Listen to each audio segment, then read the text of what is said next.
प्रधानमंत्री नरेंद्र मोदी ने हाल ही में तमिलनाडु में लोकसभा चुनाव से कुछ हफ्ते पहले कच्चातीवू द्वीप का जिक्र किया, जिससे एक बार फिर कच्चातीवू द्वीप जनमानस की चर्चा में आ गया है। इस वीडियो के माध्यम से हम जानेंगे कि कच्चातीवू द्वीप विवाद क्या है, आखिर क्या है इसका महत्व भारत के लिए, साथ ही इससे जुड़े अन्य मुद्दों पर चर्चा करेंगे। तो आइए सर्वप्रथम जानते हैं कच्चातीवू द्वीप की स्थिति क्या है। कच्चातीवू पाक जलद मरुमध्य में एक निर्जन अपतटीय द्वीप है। यह द्वीप श्रीलंका के नेदुनथीवू और भारत के रामेश्वरम के बीच स्थित है। यह भारतीय तट से लगभग 33 किमी दूर रामेश्वरम के उत्तर पूर्व में स्थित है।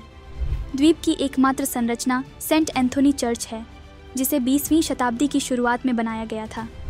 हर वर्ष एक त्योहार के दौरान भारत और श्रीलंका के ईसाई पुजारी संयुक्त रूप से सेवाएं आयोजित करते हैं, जिसमें दोनों देशों के तीर्थयात्री शामिल होते हैं।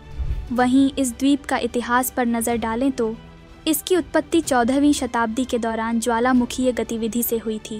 प्रारंभिक मध्ययुगीन युग के दौरान श्रीलंका के जाफना साम्राज्य ने इस पर शासन किया। 17वीं शताब्दी तक नियंत्रण रामनाड के राजा के पास स्थानांतरित हो गया, जिनके पास कच्चातीवू द्वीप का स्वामित्व था। बाद में यह मद्रास प्रेसिडेंसी का हिस्सा बन गया। 1921 में भारत और श्रीलंका, जो उस समय ब्रिटिश उपनिवेश थे, दोनों ने मछली पकड़ने की सीमा निर्धारित करने के लिए कच्चातीवू पर दावा किया।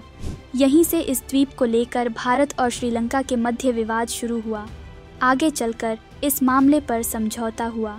अब समझते हैं 1974 का भारत श्रीलंकाई समुद्री समझौता के बारे में, जिसे लेकर वर्तमान में विवाद बना हुआ है। दरअसल 1974 में भारत की प्रधानमंत्री इंदिरा गांधी और श्रीलंका के सिरिमा आर.डी. भंडारनायके द्वारा हस्ताक्षरित एक समझौते में कच्चातीवू को श्रीलंका के क्षेत्र के हिस्से के रूप में स्वीकार किया गया, जिससे स्वामित्व में बदलाव आया। समझौते ने भारतीय मछुआरों को पहले की तरह कच्चातीवू तक पहुंचने की अनुमति दी, लेकिन मछली पकड़ने के अधिकार का निपटान नहीं किया। हालांकि श्रीलंका यह दावा करता है कि भारतीय मछुआरे केवल आराम करने, जाल सुखाने और कैथोलिक धर्मस्थल के दर्शन के लिए बिना वीजा के कच्चातीवू तक पहुंच सकते हैं। 1976 में हस्ताक्षरित एक अन्य संधि ने दोनों देशों के मछुआरों को एक दूसरे के विशेष आर्थिक क्षेत्रों में मछली पकड़ने से प्रतिबंधित कर दिया। हालांकि मछली पकड़ने के अधिकार को लेकर अनिश्चितता आज तक बनी हुई है, जिसके कारण कई बार श्रीलंका की नौसेना द्वारा भारतीय मछुआरों को बंधक बनाए जाने या उन पर गोलीबारी करने की खबरें आती रहती हैं। जब भी ऐसी कोई घटना घटती है तो भारत में कच्चातीवू की मांग फिर से बढ़ जाती है।